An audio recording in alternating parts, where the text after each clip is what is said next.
Now, right now, we have a problem in the United States. About 25% of the population is said to believe QAnon theories. Let's review what QAnon believes, shall we? QAnon believes that there is a secret society of liberal elites who are trafficking in children and committing all sorts of sins. QAnon and the right, the hard right, believes that all lives matter and Black Lives Matter is not a particular issue that needs to be solved. As a matter of fact, I was reading through one of these talks and it made me chuckle. One of these talks that I was reading would not be allowed to be spoken in 14 states today because it talks about white privilege. So you have a group of people who believe that the blacks, minorities, immigrants, brown people are inferior, and that white privilege should not be disturbed, that they believe in this vast conspiracy, and they believe that it is leading towards war, and the governments are all corrupted. These are not fringe Mormon teachings. These are mainstream Mormon teachings. Ones that they don't like to put the meat up on the conference. It's the milk before the meat, right? But these things are not strange. If you watch the Deseret News these days or read it, it's fascinating because the church is trying to push the church back towards the middle. We talked about that. But the ponying up to QAnon started with Smith and Young, and it's in the scriptures. So the idea that there's a whole bunch of Mormons who believe that Democrats are the enemy and they're all communists and socialists are a threat to religion, and somehow I read all of Benson. I can't ever quite make the connection, but he is adamant that capitalism is part of the gospel, right? But I don't see that. Unions and feminists and all this kind of stuff. When we see that these right wingers have these ideas, these crazy ideas, they are rooted right there in Mormonism, and they have been from the foundation. Because I always usually attribute it, not to be rude or anything, just a lack of critical thinking skills, a lack of being informed and having a global view of honest history. I always just I never realized that it had such a foundation like that. And his history's under attack. I think I think it's worse than that, because let's say you were an elementary school teacher, and then you had one kid come in who identified orange as green. You think that's weird, and then next year there were 3 kids that identified orange and green, and then next year there were 10 kids that identified orange and green, and then the teacher calls her buddy who's teaching over in the other school, and her buddy says, "You know what? All these kids are calling orange green." And then you notice that there's a legislature in Alabama who defines that orange is now green. And then you notice that do you know that Fox News has more viewers than the other 3 networks, the next 3 networks combined? If you take CNN, MSNBC, and CBS and add up their viewers, there are more viewers for Fox News. So it's systemic. The ignorance is systemic. And there are plenty of scholars like John Gee who know much better that this stuff is all patently false. It's not real. They're myths built on myths, built on lies, built on myths. But there is a whole segment of the population that we are here that has founded their life and their family and their fortunes and their careers on falsehoods. So the idea that they keep pursuing that they keep pursuing things that are patently false is not that far of a reach. They have to. Because to start to acknowledge this, the problem with these things, and this is why we can put a whole big long podcast, you start pulling one of these threads and the whole thing starts falling apart, right? And this is the argument you and I have had for years. You believe that, or you have in the past believed that the church will eventually have to reform on homosexuality. I believe the church cannot reform on homosexuality because the whole church falls apart if they do. So they are in a tight spot. Let's go back to where we started in the beginning. I talked about the railroad sign. Can I say one quick thing? Yeah, please. I just, I always get people, this is the point where people write in and say, John, you hate Republicans. John, you hate, Mormon Stories has become a liberal, whatever, blah, blah, blah. And I just want to say, if that was your reaction to what John just said, you are missing the point. This is not about what party. This is not about partisanship. This is not even about political philosophy. I don't think. I think this is about living a life that's evidence-based, living a life that values evidence and science and truth And it's not about necessarily who you vote for, other than to say that we condemn conspiracy theories.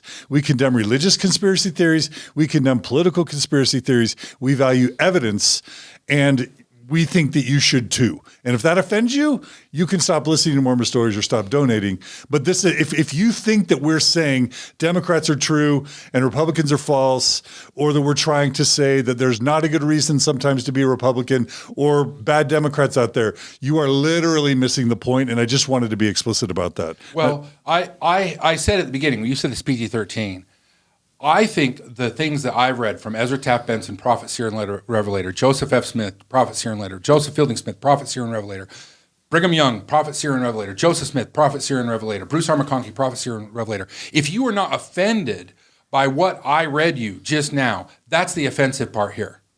You look at the history of the United States. You're saying the racist stuff. The racist stuff. Yeah. The history of the United States has been one based on two original sins. The wide-scale genocide of the Aboriginal people here, who are still suffering today, still don't have clean water, still on marginalized land, still have problems with jurisdiction and crime. And the people who were brought here enslaved, the blacks brought from Africa, have suffered explicitly underneath the law. From the 3/5 compromise, hell, the Declaration of Independence calls Indians savages, right? The 3/5 compromise, like the racism is everywhere. It's apparent, and it is baked into this particular worldview. I want to challenge all of you liberals out there, and I have been for years, and you and I have fought over it before, that you are part of a racist organization. It is blatantly racist. And if you're offended at me pointing out what these guys who claim to speak with God, if you're offended by me reading you their words, then I'm not the problem, right? And that's why I brought these books here. I'm not pulling this off of some weird site. I bought this book at the BYU bookstore when I was 21. And because I was trying to find out what was going on with this crazy nutball who I believed was a prophet, Ezra Taft Benson, right? So you said you're speaking of liberals. So you didn't mean that. I think you use what word? You're speaking of Mormons, Orthodox. I'm thinking of well, you don't have to be an Orthodox Mormon. Yeah. You'd make middle road Mormon. If you believe the Pearl of Great Price in the Book of Mormon or Scripture, you got a problem. Yeah. You got a big problem. Yeah. Because they are blatantly racist. And they're blatantly racist in teaching that black people are ugly and they deserve whatever they get in life because of the pre-existence. Yeah. And of course, the perverse teaching of that. So we have the railroad sign, revelation and restoration. I've used the example before, and forgive me for using it again. If I have a calculator that is right 99% of the time, but 1% of the time it spits out the wrong answer, that calculator needs to be destroyed. It has no value. So if Mormon scripture given by revelation is wrong, it could all be wrong. We know it's not all right. So you have to make the case that you have this revelation that works part of the time. And then why should any of us believe it? And then what they'll do is they'll slip in a sleight of hand and say, well, you should believe it because you're obeying like you were told to obey.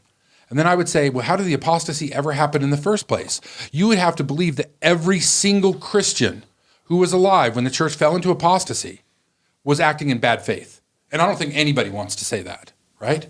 Because if Mormonism is true or true enough to be followed, so is Catholicism, right? So Mormons' whole claim that it's a restoration.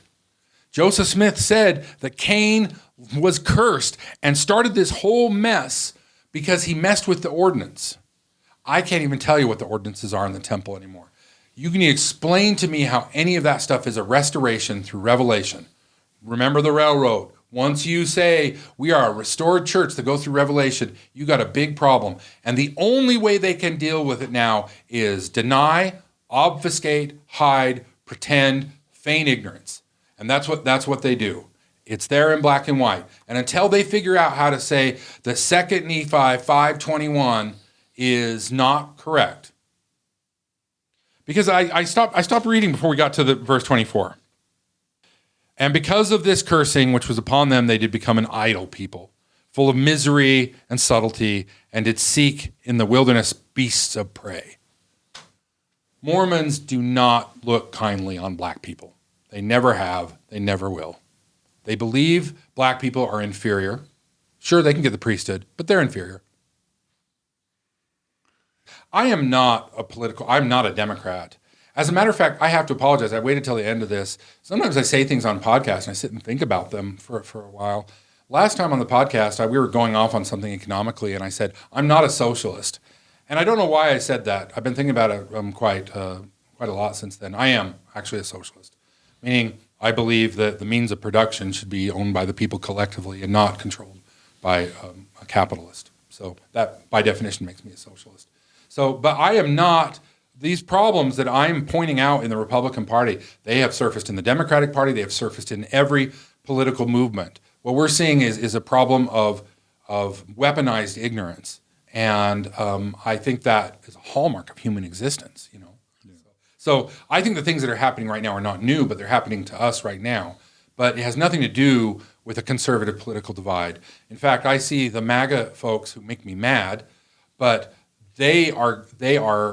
If you go to MAGA country, it's impoverished. It's been systematically dismantled. The capitalistic system of setting up big shops, building towns around it, auto factories, busting the unions, moving it out of thing, has left America decimated. And so I'm more of a leftist, of course, but I see brotherhood, sisterhood with those on the MAGA side. We need to figure out we're focused on each other. It's the wrong problem. The problem is these institutions that make a great deal of money off of fomenting hate and discord and all that kind of stuff. Are you blaming Jeffrey Bezos, basically? Is that what you're doing? Bezos is a high level. Bezos, yeah, he's as bad as they come. He's Alexander. He's not a good man.